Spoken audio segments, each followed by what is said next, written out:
اگر ہم اپنے معبودوں کے بارے میں ثابت قدم نہ رہتے تو یہ ضرور ہم کو بہکا دیتا اور ان سے پھیر دیتا، اور یہ عنقریب معلوم کر لیں گے جب عذاب دیکھیں گے کہ سیدھے رستے سے کون بھٹکا ہوا ہے۔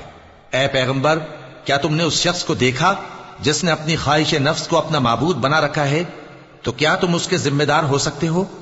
یا تم یہ خیال کرتے ہو کہ ان میں اکثر سنتے یا سمجھتے ہیں؟ نہیں، یہ تو چوپایوں کی طرح کے ہیں، بلکہ ان سے بھی گئے گزرے۔ بھلا تم نے اپنے پروردگار کی قدرت کو نہیں دیکھا کہ وہ سائے کو کس طرح دراز کر کے پھیلا دیتا ہے، اور اگر وہ چاہتا تو اس کو بے حرکت ٹھہرا رکھتا؟ پھر ہم سورج کو اس کا رہنما بنا دیتے ہیں، پھر ہم اس کو آہستہ آہستہ اپنی طرف سمیٹ لیتے ہیں۔ اور وہی تو ہے جس نے رات کو تمہارے لیے پردہ اور نیند کو آرام بنایا اور دن کو اٹھ کھڑے ہونے کا وقت ٹھہرایا۔